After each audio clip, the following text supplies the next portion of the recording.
Chinese dosa. तुम्हें जो करना है राहुल करो, आई रियली डोंट केयर। और वैसे भी मेरी जॉब हो गई है, मैं चाइना शिफ्ट हो रही हूँ। भाड़ में जाओ तुम, भाड़ में जाए तुम्हारा प्यार। अब मैं तुम्हारे लिए वेट नहीं करने वाली। अपने घर के हॉल में बैठी प्रिया ये बातें कहकर अपने बॉयफ्रेंड राहुल का फोन कट कर देती है, जिसे सुनकर उसकी माँ कहती है, ये क्या तरीका है किसी से बात करने का प्रिया? वो तो राहुल है जो तेरी बातें सुन लेता है, कोई और रहता ना तो सुना देता उल्टा। आ जाती अकल ठिकाने। और तू ये क्या फेंक रही थी उसे? तेरे पापा जो तुझे शहर से बाहर नहीं जाने देते, वो तुझे चाइना जॉब करने भेज देंगे। और वो तो दूसरी बात रही, पर तेरी जॉब चाइना में, रुक मुझे हंस लेने दे पहले। यहाँ तो मेरा बेड़ा गर्क करने के लिए तुम खुद ही तैयार रहती हो मम्मी। जा तो रहे हैं ना हम भैया की शादी में चाइना। अरे वो तो 7 दिन के लिए, जिसमें जाना आना रहना तीनों इंक्लूडेड है। और वो भी इसलिए क्योंकि तेरी बुआ हमारी टिकट्स करवा रही है, वरना अभी हम जाते क्या चाइना इतने पैसे लगाकर। ये तो तुम जानती हो मम्मी कि चाइना हम बुआ के पैसे की टिकट से जा रहे हैं, उनके बेटे की शादी में जा रहे हैं। पर ये बात राहुल तो नहीं जानता ना। जैसे ही टिकट्स और फ्लाइट्स की फोटो डालूंगी ना, दिल दहल जाएगा उसका। और जो चुप बैठा है ना, वो पिछले 5 सालों से सीधा पापा मम्मी से हमारी बात कर लेगा और मेरी शादी हो जाएगी। वरना जितना डरपोक वो है ना, उससे नहीं होने वाली बात घर पर। एक करंट जरूरी है। अच्छा, आइडिया बढ़िया लगा लेती है तू, मैं ही समझ नहीं पाई।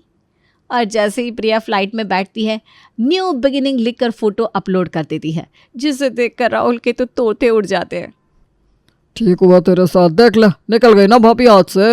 अरे भाई, इतने सालों से लड़की तुम्हारे लिए बैठी हुई थी और तुम थे कि घर में तुम्हारा मुंह खुल ही नहीं रहा था।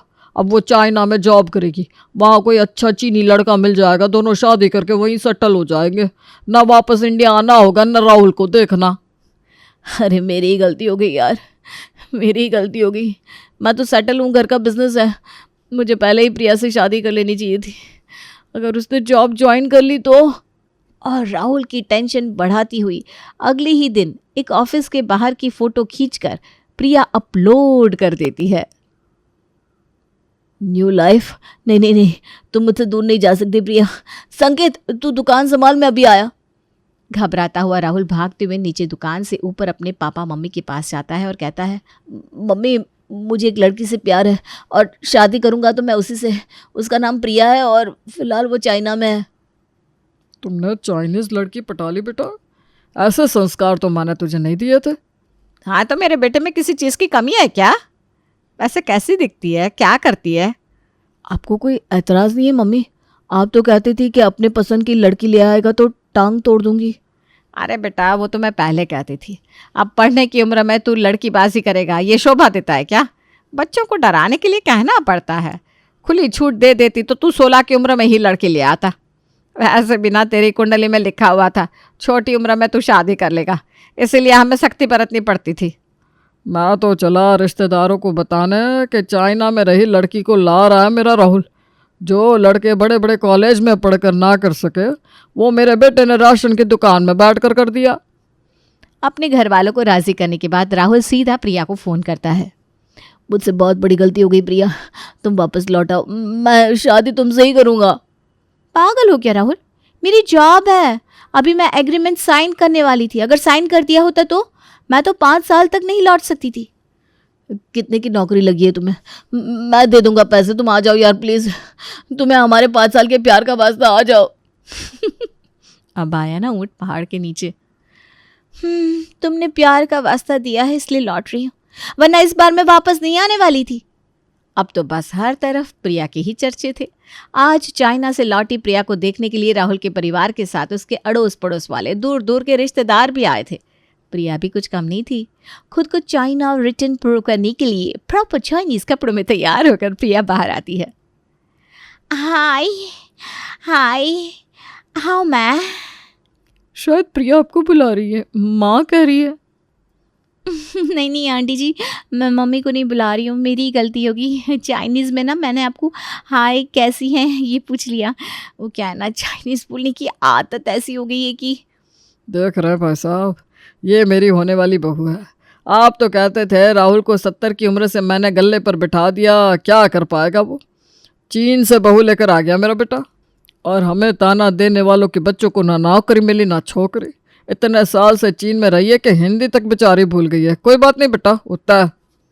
मेरे बिना दूर का एक साला फ्रांस में रहता है, पर वो हमसे हिंदी में ही बात करता है। करता होगा अंकल जी, वो क्या है ना, आपका साला किसी छोटे मोटे पेट्रोल पंप में काम करता होगा।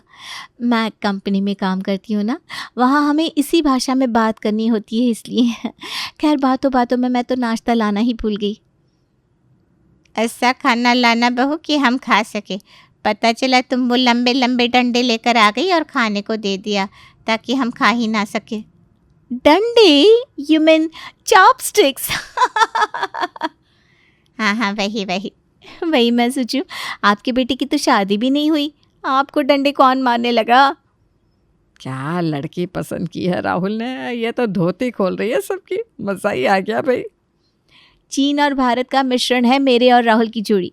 इस कायदे को बरकरार रखकर ही कुछ बनाऊंगी आंटी जी, आप फिक्र मत कीजिए। और प्रिया बना कर लाती है डोसा पिज्ज़ा। हाँ हाँ, बिल्कुल सही सुना आपने, भारत का डोसा और चाइनीज़ फिलिंग के साथ। ये क्या, इस डोसे में तो मसाला नहीं है। ये वेजीज, ये चीज़ ही तो है मसाला अंकल जी। हाँ, आप बिना हद करते हो। मेरे अंदर छुपा चीन भी आपको देखना है, और खाना आपको पूरा देसी चाहिए, ताकि आप फिर मेरे चाइना रिटर्न होने पर सवाल उठा सके। वैसे ये पिज़्ज़ा डोसा का कॉन्सेप्ट प्रमोद भी समझ नहीं पा रहा था, पर सभी के सामने उसे अपनी इज्जत भी तो रखनी थी। क्या लाजवाब चीज़ बनाई है बहू तूने, मज़ा आ गया। भाई साहब को रहने दे, वो कभी विदेश नहीं गए ना, इसलिए उन्हें समझ में नहीं आएगा ये कॉन्सेप्ट। कुछ ऐसे सभी के सामने प्रमोद की इमेज बन जाती है और रिश्ता पक्का हो जाता है। कुछ दिनों बाद अच्छी तारीख देखकर प्रिया और राहुल की शादी करवा दी जाती है और चाइना रिटर्न प्रिया अपने ससुराल आ जाती है। सवेरे सवेरे तैयार होकर प्रिया अपनी फ्रेंड प्रीति को वीडियो कॉल करके अपना आफ्टर मैरिज लुक दिखाती है। लग रही हूँ ना मैं बिल्कुल सीधी सादी सावित्री टाइप की? वही तो, तू ऐसी क्यों लग रही है बहन, पागल हो गई है क्या तू? अरे मुझे लगा मुझे इस लाल साड़ी, बिंदी और चूड़े में देखकर तू बड़ी खुश होगी, पर तू तो मुझ पर ही भड़क रही है। हाँ, क्योंकि तुम जैसी लड़कियां होती हैं जो लड़कों के सामने बिछ जाती है। अरे भाई, राहुल को 5 साल लगे अपने घर वालों को तेरे बारे में बताने में, और तू एक बार में ही अपनी चीन रिटर्न की इमेज को पानी पानी कर देना चाहती है। एक बार उसे समझ में आ गया ना कि तू पूरी तरह उसकी हो चुकी है, उसके बाद तो नीचे राशन की दुकान से ऊपर राशन आएगा और तू खाना बनाएगी, राशन आएगा और तू खाना बनाएगी। राशन आएगा और मैं खाना बनाऊंगी? नहीं तो क्या, पूरी जिंदगी तेरी रसोई में चली जाएगी। तो समझ ले, जब तेरी इस चीन रिटर्न वाली इमेज को मेंटेन करना है, तभी तेरे ससुराल में तेरी इज्जत बरकरार रहेगी, वरना घर वही वही चौबारा, वही वर वही नारा। प्रीति की बात सुनकर प्रिया घबरा जाती है और लाल साड़ी खोलकर बिल्कुल चाइनीज गुड़िया की तरह स्कर्ट पहनकर तैयार होकर किचन में जाकर नूडल्स बनाने लगती है। अरे वाह भाभी, आपने तो मेरा दिल जीत लिया। पहली बार में ही नूडल्स में मज़ा आ जाएगा आज तो। पहली बार पराठे के अलावा इस रसोई में कुछ बन रहा है। ज्योति बाहर हॉल में जाकर सभी को इस बारे में बताती है। इस उम्र में मैदा उतना हजम तो नहीं होता, पर ठीक है, शादी में चाउमीन की क्वालिटी कुछ अच्छी नहीं थी। चाउमीन खाकर मन को तृप्ति नहीं हुई थी, अभी खा लेंगे तो मन पूरा हो जाएगा। हाँ, तू भी खाना राहुल, वरना बेकार में बहू का मन छोटा हो जाएगा। कुछ देर बाद प्रिया रसोई से बाहर डोसा बनाकर लेकर आती है। प्रिया ने तो डोसा बनाया है ज्योति, तुम तो कह रही थी तुम्हारी भाभी नूडल्स बना रही है। लगता है तुम्हारे दिमाग में हर वक्त सिर्फ नूडल्स ही घूमते रहते हैं। और ये कैसे कपड़े पहने हैं प्रिया तुमने? हो गया, चले गए मेहमान, अब तो हम घर में हैं। हमारे सामने ये क्या तुम चाइनीज भेस बनाकर आ गई? एक मिनट राहुल, चाइना के भेस से क्या मतलब है तुम्हारा? अरे चाइना में रह कर आ रही हूं मैं, वहां के लोगों से अभी भी बात होती है मेरी। चाइना मेरे अंदर है, समझ में आया तुम्हें? सभी खाना खाना शुरू करते हैं। तो ये रहे नूडल्स, देख बहू, गलती से तूने डोसे के अंदर चाउमीन भर दिया। ओह गॉड मम्मी जी, ये चाइनीज डोसा है, छाव डोसा कहते हैं इसे। मैं तो इस डोसा के अंदर से चाउमीन बाहर निकाल कर खा रही हूँ बाबा। तुम ऐसा नहीं कर सकती ज्योति, आज से तो मेरे चाव डोसे की इंसल्ट होगी। खाना है तुम्हें अगर इस खाने को तो ऐसे ही खाना होगा। सभी की प्लेट पर नजर रखी हुई प्रिया वहीं खड़ी हो जाती है और ना चाहते हुए भी सभी को चाव डोसा खाना पड़ता है। सभी को चाइनीज डोसा खिलाने के बाद प्रिया वापस अपने कमरे में आ जाती है और प्रीति को कॉल लगाती है। एक मिनट, क्या बताया तूने? जीजू ने क्या कहा? हमारे सामने ये भेस बनाने की क्या ज़रूरत है? भेस बनाना मतलब तो एक्टिंग कर रही है? अरे चाइना का कहकर तो पिछली वाली गली में तो नहीं गई थी? अरे भाई, आदमी यहाँ 2 दिन दूसरे शहर रहकर आता है तो वहाँ की बोली बोलने लगता है। तू तो चाइना गई ही थी। अभी से तेरे रियलिटी पर सवाल उठा रहा है, न जाने बाद में क्या होगा। इन ससुराल वालों का कुछ नहीं हो सकता। अरे हाँ, ये तो मैंने नोटिस ही नहीं किया था प्रीति, तुम बिल्कुल ठीक कह रही हो। बेकार में मैं इन लोगों के आगे पीछे बिछ रही थी। अब इन्हें पता चलेगा कि चाइना से बहू रानी लाने का हश्र क्या होता है।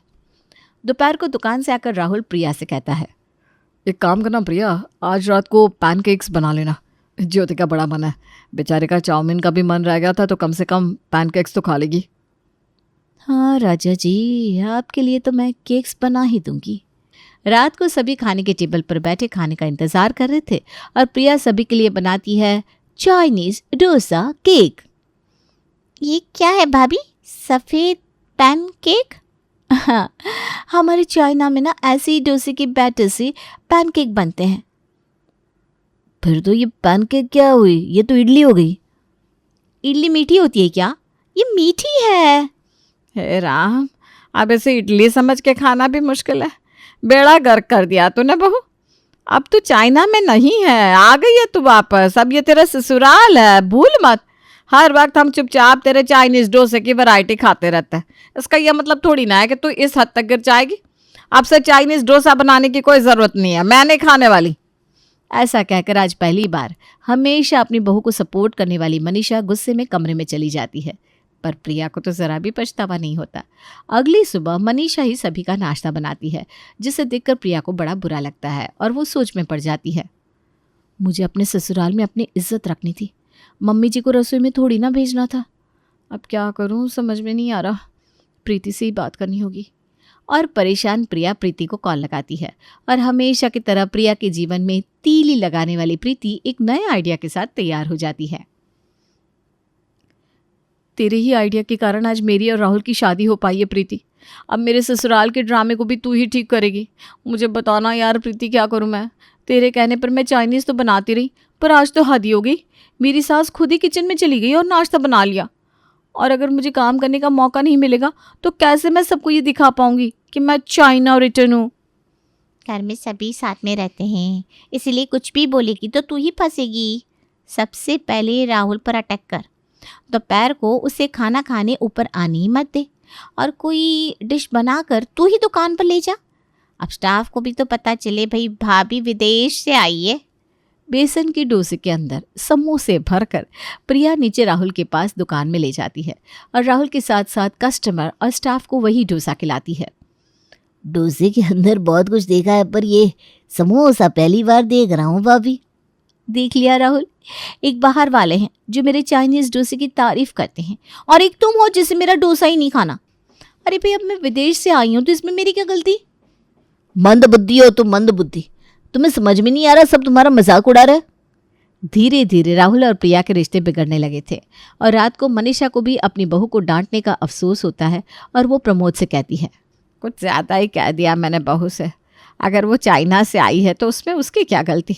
हमें भी तो चाइनीज़ बहू चाहिए थी। खाना बनाने में तो वो आनाकानी नहीं करती, बस खाना गलत बना देती है। ये पतले पतले कुरकुरे डोसे खा खा कर मेरा पूरा का पूरा मुंह ही कट गया। कल से ना आपको ये डोसे नहीं खाने पड़ेंगे, फिक्र मत कीजिए। कुछ तो उपाय लगाना ही पड़ेगा मुझे, वरना ये छोटी सी बात बहुत बड़ी हो जाएगी। अगली सुबह मनीषा प्रिया के कमरे में जाकर उससे कहती है, बेटा आज ना बूंदी के लड्डू बना लेना। वो क्या है ना, आज तेरे पापा का जन्मदिन है। जी मम्मी जी। मनीषा ये सोचकर खुश हो जाती है कि आज उसने अपनी बहू को बता दिया है कि क्या बनाना है, तो अब तो उसकी बहू को बूंदी के लड्डू बनाने ही पड़ेंगे। पर प्रीति की पट्टी पड़ी हुई प्रिया बूंदी के लड्डू के बजाय बना देती है बूंदी के डोसे। ये ऐसा नहीं लग रहा कि मैं कुछ ज़्यादा ही कर रही हूँ? प्रीति घर वाले समझ नहीं जाएंगे क्या ये ड्रामा? बूंदी के डोसे कौन खाता है? हाँ तो ठीक है, खोल दे राज, बता दे सभी को कि तू अपनी कज़िन की शादी में गई थी चाइना, राहुल से नाराज़ होकर नहीं गई थी। पता नहीं क्यों किए कराए पर पानी फिराना चाहती है तू। अरे उन्हें क्या पता कि चाइना में बूंदी के डोसे बनते कि नहीं। कह देना चाइनीज डोसा है, सिंपल। और आज जैसे ही चाइनीज़ डोसा सर्व किया जाता है, मनीषा कहती है, आ गए डोसे समधी जी, कमरे से बाहर आ जाइए। आपकी बेटी ने आपके लिए बनाए हैं। बूंदी के लड्डू कहे थे मैंने, पर इसने बना दिए डोसे। चाइना से आई है ना। आज आपका बर्थडे है ना, मैं तो भूल ही गई थी। मुझे लगा पापा जी का है। कि प्रीति भी ना, पता नहीं क्यों मैं उससे सलाह लेती हूँ। आपको तो शुगर है पापा, मैं आपके लिए शुगर फ्री लड्डू बना कर लाती हूँ। इधर बैठो, मुझे तुमसे बात करनी है प्रिया। अगर तुम्हारी सास ने मुझे यहाँ नहीं बुलाया होता तो तुम ये बूंदी के डोसे अपने ससुराल वालों को खिलाती, चाइनीज डोसा बताकर। और किसकी बात मानकर तुम ये सब कर रही हो? उस प्रीति की, जो खुद की शादी नहीं बचा सकी, डाइवोर्स है ना वो, उसकी सलाह लेती हो तुम। और किसके सामने तुम्हें अपनी इमेज बनानी है? अपने ससुराल वालों के? क्या कभी हमारे सामने तुम्हें अपनी इमेज बनाने की सोची? तो इनके सामने क्यों इमेज बनानी है तुम्हें, वो भी इस तरह? इतने अच्छे सास ससुर है, कद्र करो इनकी। पापा वो, अगर तुमने अब प्रीति से बात की तो मुझसे कभी बात मत करना। ये बात अगर मैं तुम्हें समझाती तो तुम्हें लगता कि मैं तुम्हें तुम्हारी सहेली से बात करने से रोक रही हूँ। पर बेटा, हर रोज़ मैं ये सब कुछ होता देख रही थी, पर चुप थी। मुझे लगा एक दिन तुम समझ जाओगी, पर तुम तो समझने को तैयार ही नहीं थी। इसलिए मुझे लगा कि अगर बाप बेटी आपस में बात करें तो ज़्यादा अच्छा होगा। जहाँ मनीषा एक अच्छी सास होने का फ़र्ज़ निभाती है, वहीं मुरारी एक अच्छा पिता होने का फ़र्ज़ निभाता है। जैसे ही प्रिया प्रीति से बात करना छोड़ती है, अपने आप लाइन पर आ जाती है और राहुल का परिवार खुशहाल हो जाता है।